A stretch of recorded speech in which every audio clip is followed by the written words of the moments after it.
Тихий рассвет 21 ноября 1941 года. Индийский океан спокоен, будто не подозревает, что через 20 часов его поверхность будет усыпана телами моряков и горящими обломками двух кораблей. Солнце поднимается над горизонтом, окрашивая воду в розовый цвет. На борту австралийского легкого крейсера «Сидней» все спокойно.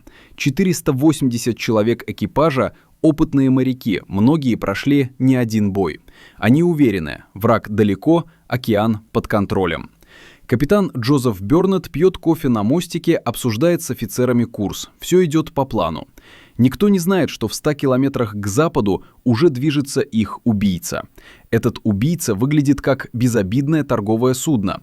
На борту выцветшее имя «Стратсбери». Но это ложь. Под фальшивыми панелями, брезентом и ящиками скрываются пушки, торпедные аппараты и смертоносная хитрость.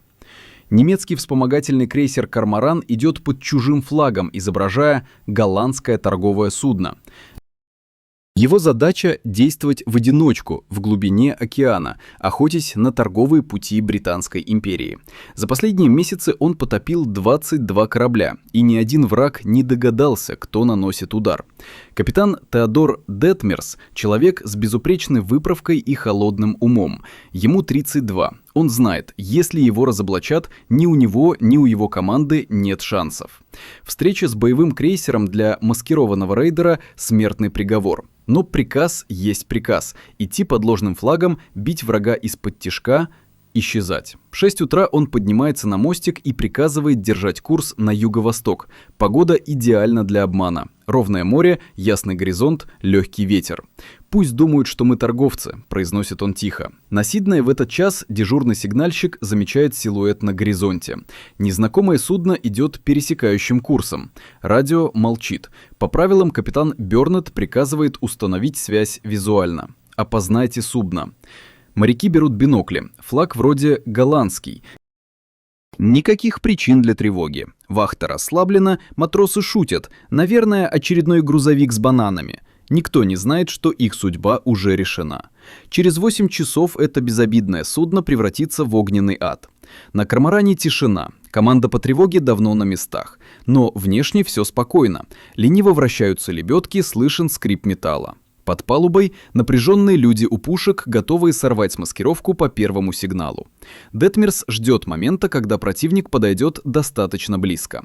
Он знает, если откроет огонь слишком рано, проиграет. Если слишком поздно, погибнет сам. Все решит расстояние в 1 милю и 5 секунд нерешительности.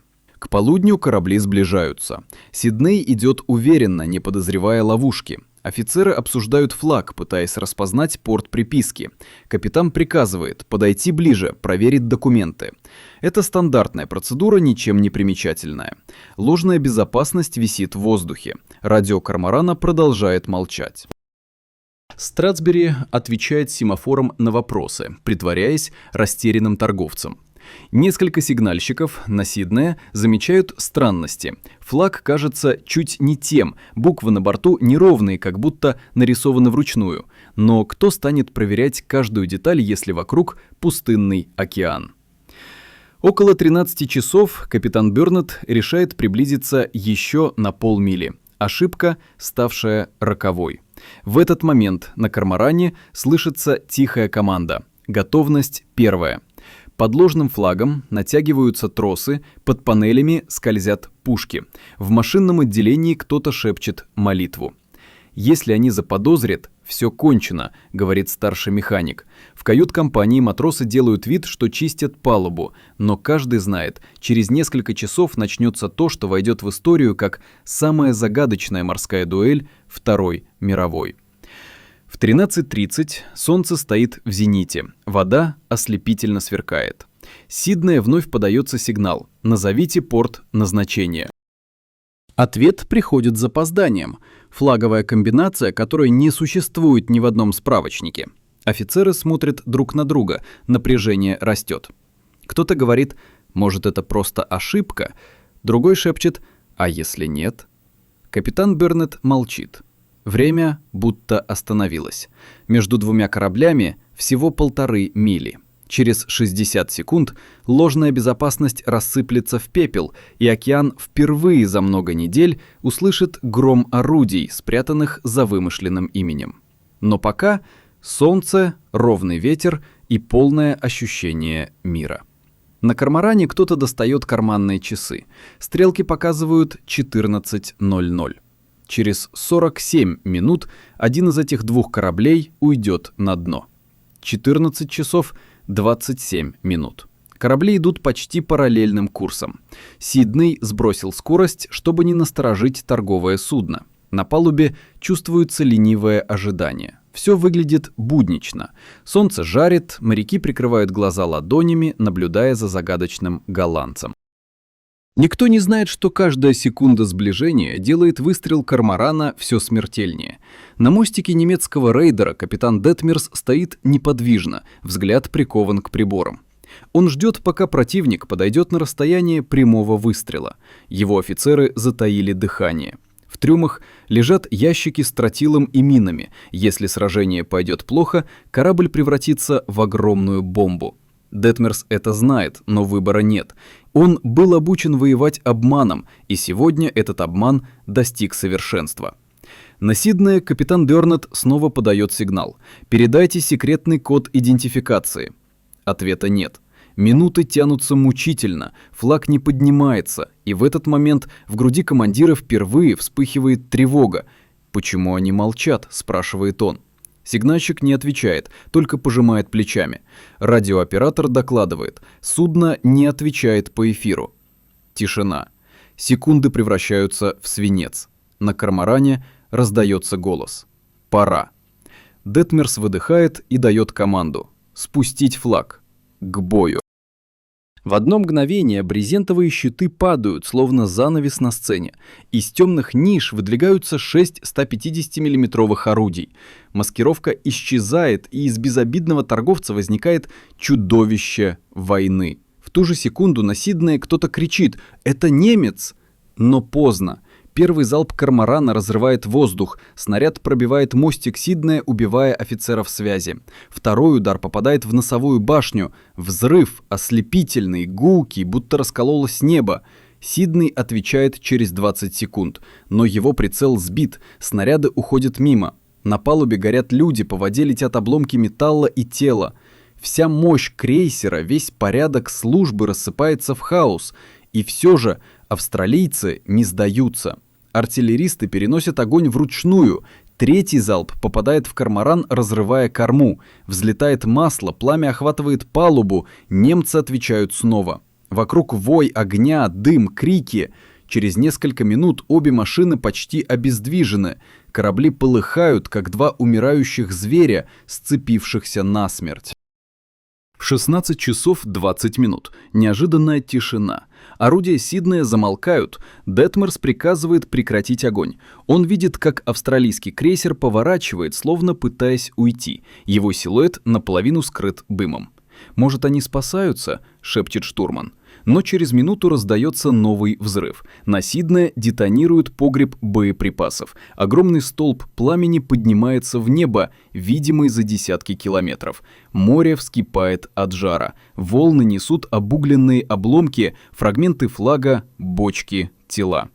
На корморане радость смешана с ужасом. Победа оказалась самоубийственной. Один из снарядов Сиднея пробил машинное отделение немцев. Там уже бушует пожар. Пламя добирается до мин. Инженеры кричат, заливают керосин водой, но бесполезно. Детмерс понимает, если огонь доберется до боезапаса, все кончено. Он отдает приказ покинуть корабль. На палубе хаос. Немцы бросают шлюпки, кто-то падает в море. Корморан тонет медленно, словно не желает уходить один. В последний момент капитан смотрит на горизонт, где исчезает Сидней. Там, за дымом, крейсер все еще держится на плаву, но крен растет, ему не помочь. В 20 часов 30 минут оба корабля исчезнут из виду. Только горящий след на воде останется напоминанием, что здесь встретились две тени войны, и обе сгорели в одном пламени. 16 часов 40 минут. Над океаном висит плотный дым. Сидней медленно отходит на юг, весь израненный, словно живое существо, теряющее кровь. Из разорванных переборок валит огонь, пламя лижет мачты, на воде спасательные плоты, тела, ящики, плавающие части турелей. Радиосвязи нет, управление нарушено, но капитан Бёрнетт все еще на мостике. Пол лица в крови, форма обожжена. «Не покидать пост», — приказывает он, — «мы еще живы». Эти слова становятся последними, которые слышит его штурман. Среди экипажа царит полубезумие, кто-то бросается к орудиям, пытается стрелять вручную, другие тянут раненых, но палуба скользкая от масла и крови. Падающие балки рвут людей пополам. В машинном отделении все рушится, трубы выбиты, температура растет, пар обжигает лица. «Отключите котлы!» — кричит инженер, но запорные вентили заклинило. Сквозь рев огня слышен только гул металла, который трещит, как ломающееся дерево. На корморане ситуация не лучше. Немцы пытаются спустить шлюпки, но жар от собственного пламени плавит металл. В машинном отсеке полыхает масло, двигатель ревет как зверь, Детмерс отдает приказ затопить корабль. Лучше уйти на дно, чем взорваться.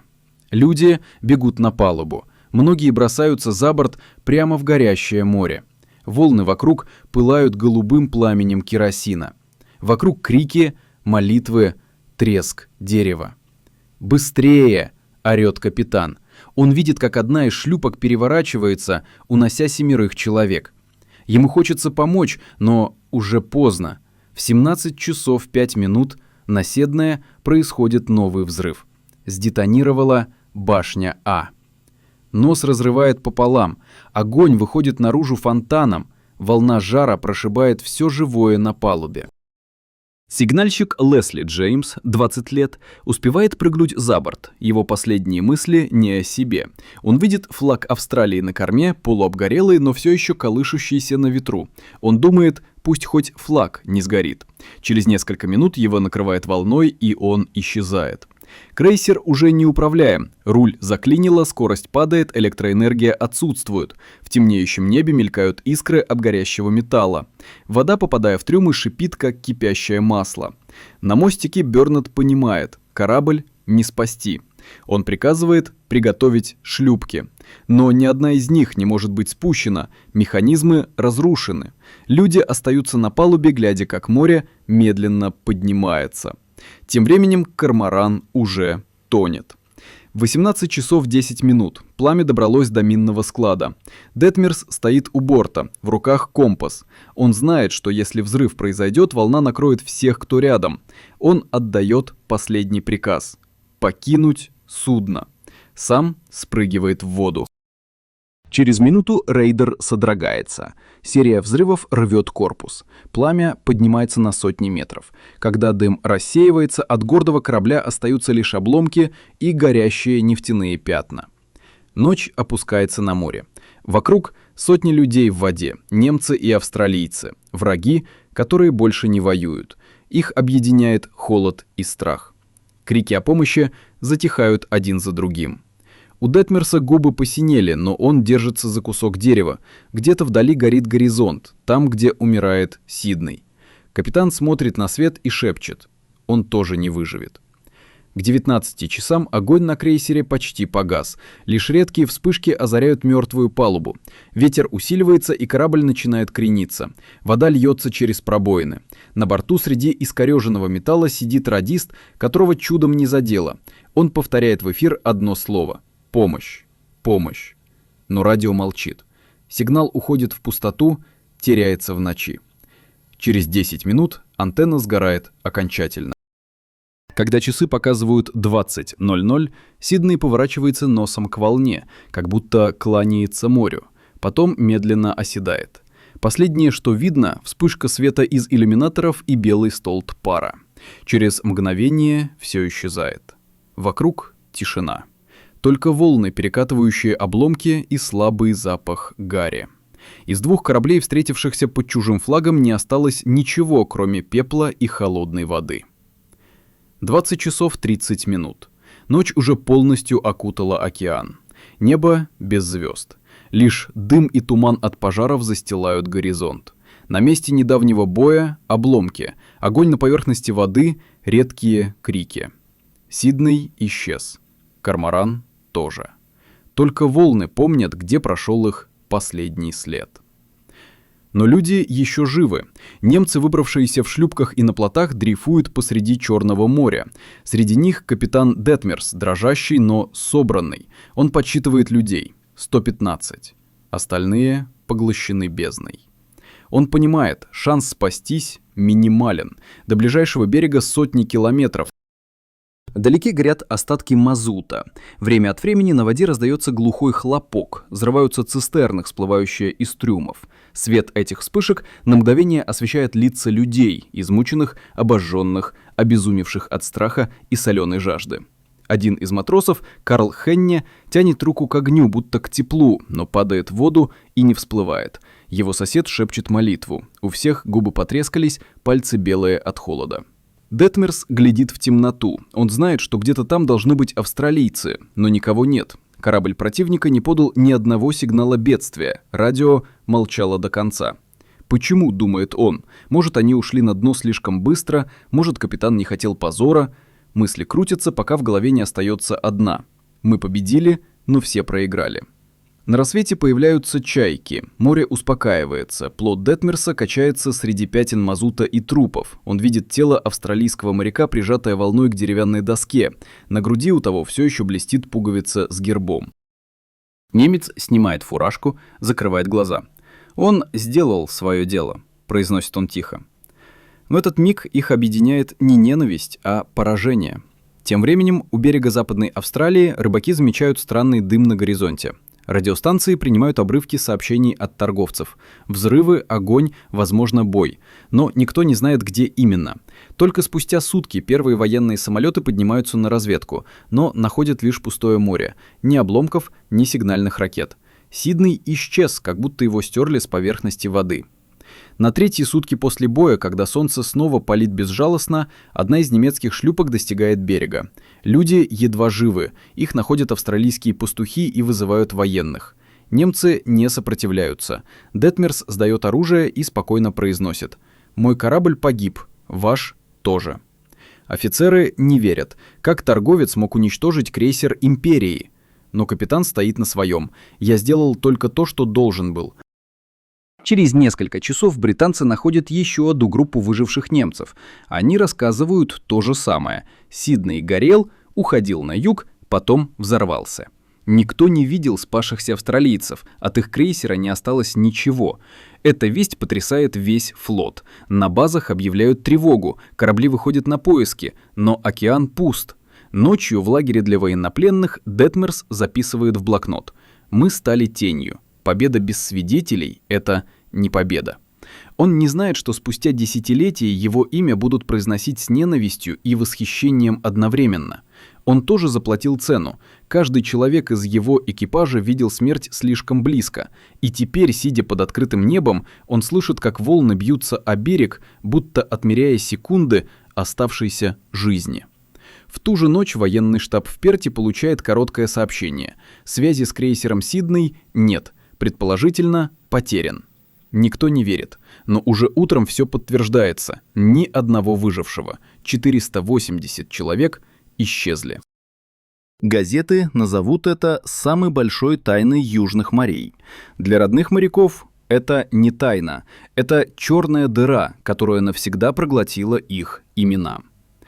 22 ноября. Первая послеполуденная жара опускается на побережье Западной Австралии. В небе гудят поисковые самолеты, но над океаном все так же тихо. Ни дыма, ни следа. Только солнце и бескрайняя гладь. Пилоты возвращаются, докладывая: ничего не видно. На базе в Перте растет тревога. Последняя радиосвязь с крейсером «Сидней» была 30 часов назад. Командование сперва надеется, что он просто поврежден и дрейфует, но каждая минута молчания превращает надежду в отчаяние. На берегу солдаты выгружают обессиленных немцев, выловленных рыбаками. 40 человек, кожа облупилась от солнца, глаза воспалены. Их ведут под конвоем, и каждый шаг дается с трудом. Среди них капитан Детмерс. Он молчит, глядя на песок.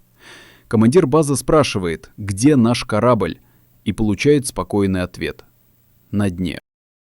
В штабе не верят, считают, что он лжет, чтобы скрыть плененных австралийцев. Но капитан не защищается, только добавляет: «Я тоже все потерял». Тем временем в море еще живут немногие. За сотни километров от берега волны все еще несут обломки Сиднея, части корпуса, куски одежды, спасательные круги. Один из них прибивает к берегу спустя 3 дня. На нем написано четко HMS Сидней. Это первый безмолвный свидетель гибели. Волны приносят еще один, детскую фотографию в серебряной рамке. Никто так и не узнает, кому она принадлежала. Когда известие о катастрофе достигает материка, по Австралии проходит волна шока. Газеты выходят с заголовками «Где Сидней?» и «Вся команда пропала без вести». Родные моряков заполняют вокзалы, ожидая хотя бы одного спасенного, но никто не приходит. Радиостанции передают списки экипажа, 480 имен, и напротив каждого стоит одно слово – «пропал».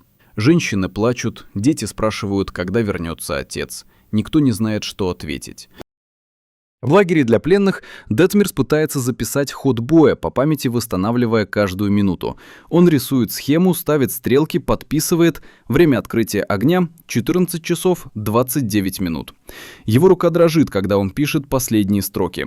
Сидней открыл ответный огонь слишком поздно. После взрыва его силуэт исчез.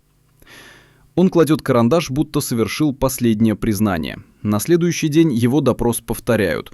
Австралийские офицеры требуют деталей. «Вы добили выживших? Вы стреляли по шлюпкам?» Детмерс отвечает коротко: «Нет, мы сами горели». И добавляет: «Если бы у меня был выбор, я бы не стрелял, но море не прощает сомнений». Этот ответ заносят в протокол. Никто не знает, верить ли ему.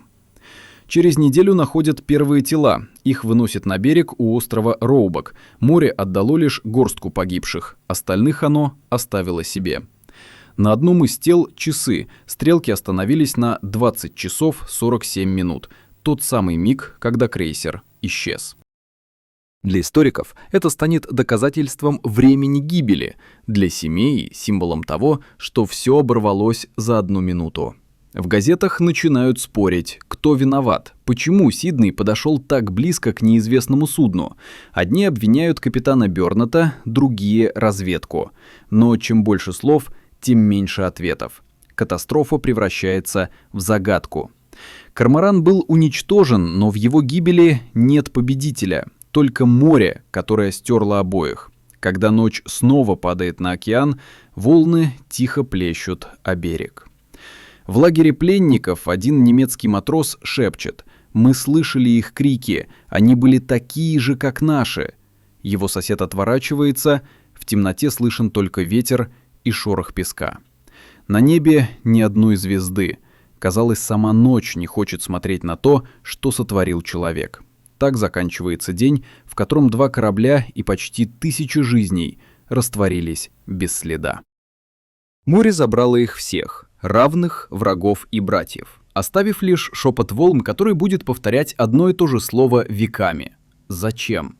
Прошло несколько дней. В штабе военно-морского флота Австралии гробовая тишина. Телеграммы идут одна за другой, но все говорят об одном — выживших нет. Радио молчит. Океан снова стал спокойным, будто никогда не видел пламени и крови. Но в этом спокойствии есть нечто жуткое, будто само море решило скрыть правду. На улицах Перта в эти дни непривычно много черных повязок. Женщины стоят у дверей телеграфных отделений, держа в руках письма, которые больше некому отправлять. В каждом доме тишина, прерываемая стуком шагов почтальона. Никто не хочет открывать дверь. Газеты пишут «Великая потеря». Но для матерей это не потеря, это бездна. Они не знают, где могилы их сыновей. У них нет даже моря, куда можно принести цветы. Тем временем в лагере для пленных Детмерс узнает о реакции австралийцев. Он сидит на земле, глядя в пустоту. Его лицо почернело от солнца, губы треснуты. «Я не хотел этого», — говорит он тихо, но война не спрашивает, чего мы хотим. Он знает, что его имя войдет в историю как символ коварства, но он также знает, если бы не выстрелил первым, погиб бы сам. Судьба выбрала обоих. Проходит неделя. Море все еще хранит тайну. Ни одной шлюпки Сиднея, ни одного спасенного. Только обломки и пятна мазута, уходящие все дальше на север. Исследователи спорят, мог ли крейсер еще держаться после боя, могли ли выжившие погибнуть от ран или шторма, но ответов нет, океан не говорит. Через годы вокруг этого боя вырастет целая легенда. Одни будут утверждать, что Корморан стрелял без предупреждения, другие, что капитан Бёрнетт сам подошел слишком близко, полагаясь на честь моряков. Историки разделятся, писатели превратят трагедию в символ, но истина останется где-то под водой, среди ржавых орудий и оплавленных штурвалов. Только в 2008 году исследователи наконец найдут оба корабля на глубине почти 2,5 километров, в сотнях километров от берега. Сидней лежит прямо, словно готов снова подняться в бой. Его орудия по-прежнему направлены в сторону, откуда пришел обман. Рядом останки Корморана, разорванного на части. После 67 лет море вернет правду, но не жизни. Когда камеры опускаются в темноту, прожекторы выхватывают странную деталь. На переборке Сиднея все еще виден след ладони. Человеческая рука, отпечатанная в копоти, как последний знак. «Я был здесь». Исследователи молчат. Даже машины гудят тише. И теперь, когда волны снова спокойны, можно услышать, как ветер шепчет над этим местом. Ни обвинения, ни оправдания, лишь тихий зов. Судьбы двух капитанов, врагов, сгоревших в одном пламени, переплелись навсегда. И в этом холодном, бесконечном море осталась не тайна, а напоминание. Героизм и заблуждение порой выглядят одинаково. Эхо той ночи звучит до сих пор. В каждой капле воды, в каждом штормах, в каждом стуке корабельных моторов. Море помнит все. И, может быть, когда-нибудь оно расскажет свою версию. Но пока только тишина.